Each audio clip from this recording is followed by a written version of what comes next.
Phil has the pignosis. He mind and brainwashes his viewers into contributing. Make a contribution tonight. Here we go. You ready? Woo! Woo! Okay, I'm indoctrinated. Sounds good. And it's the power of cultish groupthink mentality. I'm a cult leader. I think the pignosis works.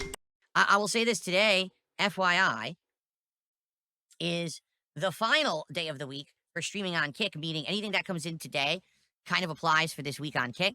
It would be a great day to get some gifted subs over on Kick. This week has actually been one of the slowest weeks I've had on Kick since I streamed on there. There just haven't been a lot of subs. I think we had DT101 who gifted like 14 subs, and there was a Test Tickles TV who did 10, and then we had one person who did like 6, everyone else like 111. So I think there was like 30 gifted subs total all week. That is really low on Kick, okay? So today would be a massive day for support on Kick. If we could get that to pick up, and if you've been holding off and, hey, I wanted to apply. Hey, now's the time to get it to apply. The sooner the better. Let's get these goals hit. Let's get this marathon going. FYI, during that marathon, yes, I'll be drinking. I actually bought some tequila to have during the marathon. We still have like 4 of those little shots left. Obviously, I still have that moonshine, but the moonshine is absolutely disgusting. So if I drink it, I'm going to drink it very sparingly during this marathon because it was gross. It really was. And of course, I got something else. I actually got, per your request, guys, guess what I bought? Something that we had talked about last week. I got some White Claws. I've never had them before. And I know that this was a big fad where everyone needs White Claw alcoholic seltzer, and I never tried it. So I actually bought a variety pack of White Claw. And that, not to say that I'm going to be, oh, if I hit a support goal, I'll drink a White Claw. It's a weak drink, but I'm going to probably have those over the course of the marathon casually during the day. So yes, I will be drinking during the marathon while we're trying out this variety of games. In addition, there'll be some food, but I don't know what it's going to be yet. So my wife and I are just going to probably get something during the event. It's not going to be DSP tries it or anything like that, okay? Oh my God, he's drinking wheelchair donations. We are in the midst of a gaming journalism apocalypse. Hold on. I just realized this camera's on. There we go. We are in the midst of a gaming journalism apocalypse. What does that mean?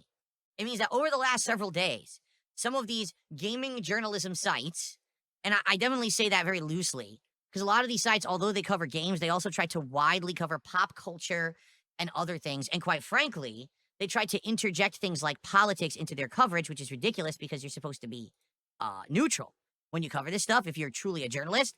But these places have not been. They have very much been trying to wedge in their own beliefs and politics into their reports and their content and their coverage of stuff, right? But anyway, over the last several days, basically a lot of these places have been falling apart. We've got Polygon. Now, Polygon was started in the early 2010s as trying to be something that would compete with IGN and GameSpot. It was more like grassroots, and it's supposed to be in line with what gamers wanted rather than corporate interests. But over the years, Polygon degraded into political nightmarism, basically. I mean, just taking a look at this. Here's what Polygon cared about in 2020. Wizards of the Coast is addressing racist stereotypes in Dungeons & Dragons. By the way, I got a giant bill due later this week. I need help with it. That's begging. For sure it is. But that's also me being transparent because I need the help. Dungeons & Dragons. Fantasy. Drow and orcs, which are fantasy races that don't exist. And Polygon is complaining that it's racist. It's not real. It's fabricated. It's not actually like mistreatment of a group of people if they don't have existence in reality. Right? This would be the equivalent of saying like, so you wrote a fantasy story, and in the fantasy story, there actually is a group of people who are like slaves and being mistreated by another group of people in the fantasy story. That's the plot. And then someone says, well, you wrote a story that's racist. What are you talking about? It's not real. The people who are oppressed, you're supposed to side with them. Like, that's the plot, is that it's fantasy. You're supposed to feel for them, and it's their plight is that they're slaves and they're trying to fight back. But that's racist. It's not real. It can't be racist. You fucking idiots.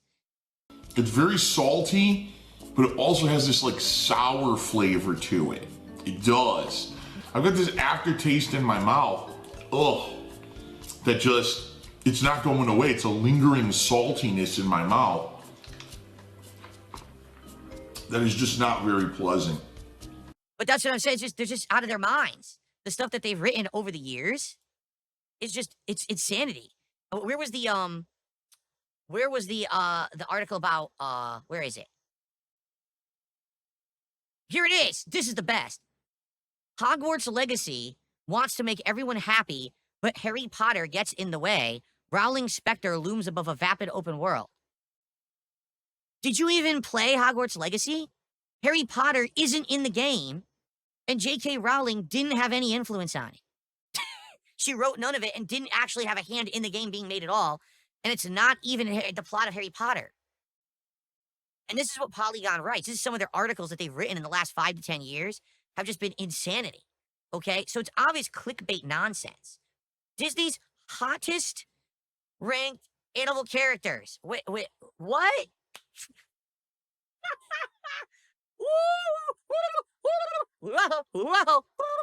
What is going on? This is supposed to be a reputable journalistic website. Okay? Reputable. Anyway, they've been hit with massive layoffs and have been sold to Valnet. So essentially, most of Polygon is now gone. They basically are operating on say, a skeleton crew. And if they continue to even exist, all right, they're not going to be a gaming journalism website anymore, it seems. It seems like they may be retooled into something else. And of course, the internet is reacting, basically saying good riddance to bad rubbish and stuff like that. But the thing is, in truth, oh, here we go. A substantial number of Polygon staff members have been laid off or quit, including site co-founder and editor-in-chief Chris Plant. It is near impossible for me to feel pity for Polygon or its army of game journalists. Since it was Polygon that was one of my first to start Gamers Are Dead push and deliberately insulted and attacked their core audience in 2014. No one is obligated to feel pity or sympathy for people who attack their customer base, least of all the customers themselves. So, here's the thing. At one point, Polygon actually was a reputable place. In 2012, they wrote a very positive article about me. Oh!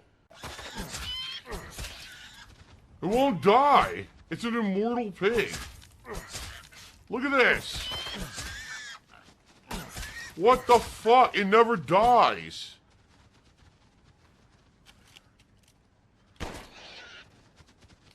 What the fuck? It won't die. Finally. What in the fuck, dude? Quality meat. Now, this was, of course, before the entire internet turned against me and turned me into a negative meme. And, you know, this is how you don't play basically became the norm, right? But they actually covered me in a very objective, positive way. And a lot of people saw that article and came and checked me out because of it, right? But that was 13 years ago.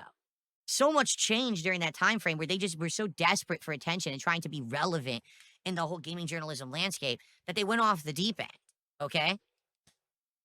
Now, you may say, wow, that's bad. Well, guess what? Giant Bomb is effectively dead as well.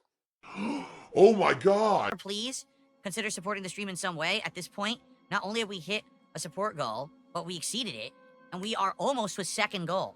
So with about 90 minutes left on stream, obviously, we want to take advantage of this and don't let this slip through our fingers when we're only around $50 from hitting a second goal, which would get us all the more closer to our marathon this week of viewer's choice, okay? So, if you haven't contributed yet, please consider. We're at 245. We're 55 away. That would be 11 subs right now would get us there. That would be, you know, a tip or maybe a couple super chats. That would be some members. Let's do it. Let's hit that goal today, shall we? So, please, if you have not yet, consider contributing to the stream. It would be greatly appreciated if we hit that second goal today and get to 44. And then only 6 to go for the marathon. Remember, we can do the marathon whenever we want this week. It could be as early as possible, whenever we want to do it, as soon as we hit those goals. I have my whole week schedule open. We don't have anything on any particular day that has to happen, okay? All right, let me just stretch my legs for a sec here. By the way, give me more money. If the fourth guy doesn't come in here, what do I do?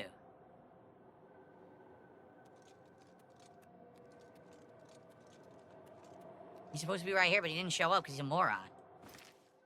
Well, let's do a save and see if I can,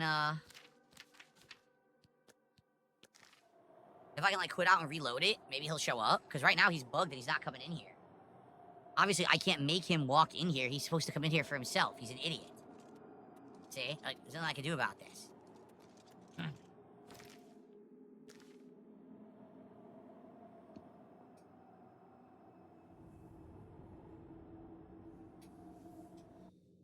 Sucks. Hopefully this fixes it. I don't know what else I'm supposed to do. If he doesn't come in here, is there a fix for this? They really didn't fix any of the original bugs at all. They really didn't. What? It's not running. I closed it. It is. It's basically exactly the same game, just with better graphics. That's not like the only thing they improved. The graphics. Everything else seems the same, buggy as shit. So just expect if they do this with Fallout 3, it's going to be exactly the same. It's going to look better, but have all the same bugs and glitches and problems. Yeah, look, I'm fucked. The dude is stuck. He won't come over here. I found the shrine. The entrance is blocked by some kind of enchantment. I'll have to find some way to dispel the enchantment. Except there shouldn't be. I already did it. This is stupid. I didn't miss anything. I freed all 4 of them. All you need to do is free all 4 of them, and they're all supposed to come here. And they're supposed to activate the thing, and it's not. This guy is glitched, and he's stuck back here not doing it. He's a moron. I did nothing wrong. I did everything correct. Jack of Knives just gifted 10 subs on Kick. Jack of Knives, thank you for all of the support today, man. This is amazing. This is outstanding. I've never run into this thing before. What is it, a money creature? Yeah, look. It's a money creature. It just throws money around. What the hell was that? Onward. Onward! Guys, we've got about 45 minutes left on today's Oblivion Remastered stream. I hope you've enjoyed the progress as we continue on here with the main story questing. If you are enjoying, please consider supporting the playthrough. We already hit 2 goals on the stream, which is absolutely amazingly outstanding, and I appreciate it. We could hit a 3rd goal. We do have 45 minutes. If anyone wants to contribute, get us to 450 of support, we could do it. So, if you can make it tonight, please come on by. 6:45 p.m. for 2+ hours of multiplayer fun in Call of Duty Black Ops 6. Okay, I don't even know what's going on in the game. I don't know what the event is, what the challenges are. We'll see together. Tomorrow, it's time for more Clear Obscure Expedition 33 on the daytime stream and more Minecraft Java Edition chill fun on the late shift. Okay, Monday, we're actually going to be doing a daytime stream of Blueprints. So for those of you who liked Blueprints but were upset that I made it a night stream, it'll be a day stream again on Monday. And I cannot wait because we're going to make massive progress. We have so much unlocked now to do that I cannot wait to play it again.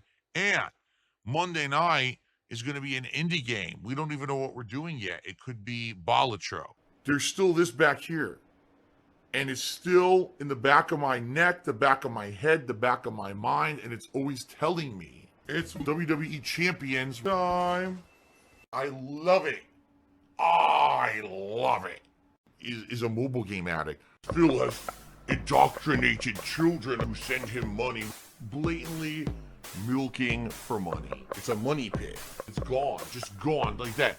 In an instant, fucking gone. I just care about money. That I just can't help it. By eBay. Contributions are mandatory, but I need your help. I am appealing directly to you. No decency, no respect, no common sense, no fucking maturity. Is the guy who just doesn't get reality.